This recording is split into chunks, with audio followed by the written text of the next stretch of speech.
रफ़ी साहब का ये नायाब गीत लगभग 40 साल के लिए कर दिया गया था लापता, और जब लोगों के बीच में आया तो क्या हुआ, इस गीत ने क्या कमाल किया, इसके बारे में बात करेंगे। दोस्तों, चैनल पर नहीं तो चैनल को सब्सक्राइब कर लीजिएगा, बेल आइकन भी प्रेस कर लीजिएगा ताकि नोटिफिकेशन आप तक पहुंचती रहे। नमस्कार, मैं महेश कोहली बॉलीवुड संगीत के सफ़र से। दोस्तों, रफ़ी साहब ने कई संगीतकारों के लिए गाने रिकॉर्ड किए।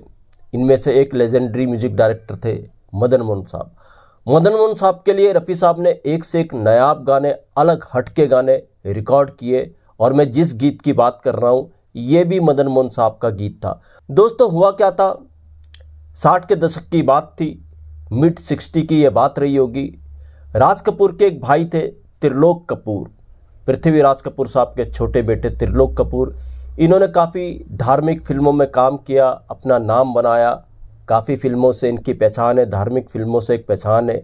तो त्रिलोक कपूर के बेटे विक्की कपूर, त्रिलोक कपूर ने अपने बेटे को लॉन्च करने के लिए एक फिल्म का निर्माण किया था मिड 60 में, और इस फिल्म का नाम था उम्मीद पे दुनिया जीती है। उम्मीद पे दुनिया जीती है में त्रिलोक कपूर साहब ने अपने बेटे विक्की कपूर के अगेंस्ट, उनके साथ जिस हीरोइन को किया था, बहुत बढ़िया हीरोइन थी, 60 के दशक में काफ़ी अच्छी इन्होंने फिल्में की थी। वी शांताराम जी की बेटी राजश्री विक्की कपूर की हीरोइन थी। उम्मीद पे दुनिया जीती है फिल्म का नाम था। तो ये फिल्म बनने ही जा रही थी। हुआ क्या था, इसी बीच में काफ़ी टाइम था फिल्म के बनने में। तो इस बीच में हुआ क्या, राजश्री जो थी उन्होंने शादी कर ली थी, और शादी करने के बाद वो अमेरिका चल गई। अब ये फिल्म बीच में लटक गई, फिल्म पूरी हो नहीं पाई, फिल्म लगभग डब्बा बंद हो गई। इस फिल्म के लिए मदन मोहन साहब ने 2 गाने रिकॉर्ड किए थे। मदन मोहन साहब इस फिल्म के म्यूजिक डायरेक्टर थे। 2 गानों में एक गाना था लता जी का और एक गाना था रफ़ी साहब का, जिसके बारे में मैं आगे बताऊंगा। तो खैर, ये फिल्म डब्बा बंद हो गई। अब इधर हुआ क्या, कई फिल्में ऐसी रफ़ी साहब की और भी डब्बा बंद थी। मदन मोहन साहब के संगीत से सजी ये फिल्म भी डब्बा बंद हो गई थी। अब हुआ क्या था दोस्तों, 70 का दशक आया, 75 में अनफॉर्चुनेट मदन मोहन साहब की डेथ हो जाती है। मदन मोहन साहब की डेथ के बाद कई उनके गाने ऐसे थे जो अनरिलीज थे, जो डब्बा बंद फिल्मों के थे। तो मदन मोहन साहब के जो बेटे संजीव कोहली, उस ज़माने में संजीव कोहली की अपने पिता मदन मोहन साहब के उन अनरिलीज सॉन्ग्स पर नज़र गई। उन्होंने सुना, कई उनके टेप रिकॉर्डर में अनरिलीज सॉन्ग थे, मदन मोहन साहब के टेप रिकॉर्डर में अनरिलीज सॉन्ग थे, जिसको बाद में संजीव कोहली ने सुना, और उन्होंने सोचा इन गानों का कुछ किया जाए। 80 के दशक की बात है।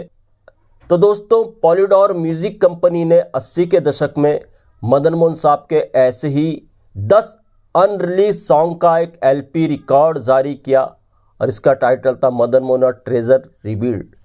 जब यह रिकॉर्ड जारी हुआ, लोगों के बीच में आया, तो शायद इसका एडवर्टाइजमेंट उतना नहीं हो पाया।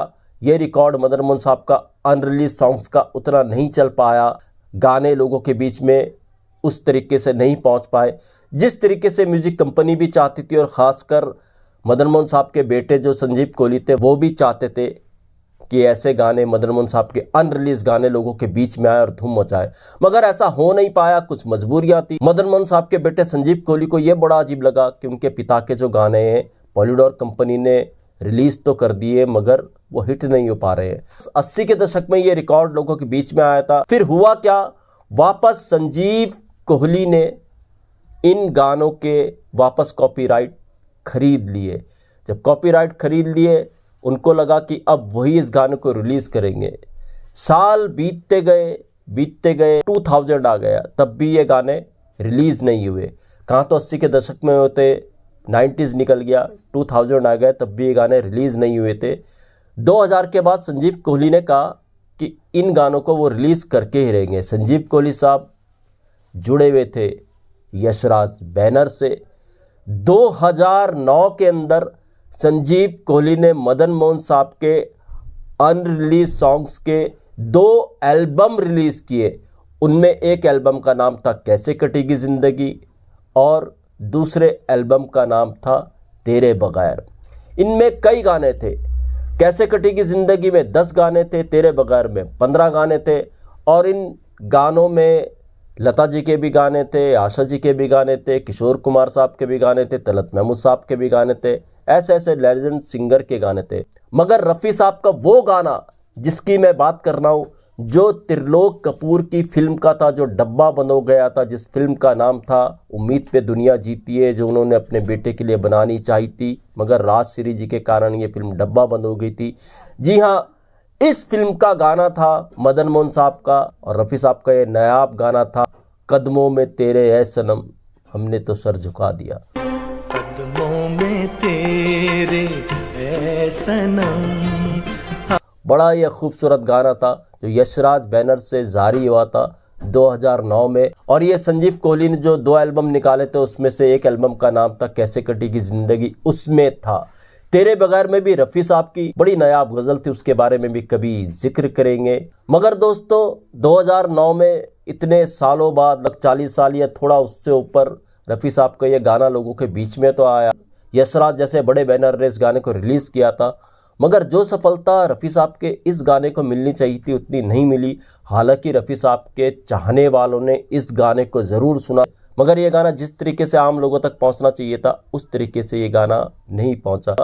हाँ, यूट्यूब पे आपको ये मधुर गाना ज़रूर मिल जाएगा, रफ़ी साहब का कदमों में तेरे ऐ सनम। जाइए और इस गाने का आनंद लीजिए। तो दोस्तों ऐसे भी किस्से वैसे किस्से मैं आपके लिए लेकर के आता रहूँगा। महेश कोहली को दीजिएगा इजाज़त। Good bye, good luck and take care.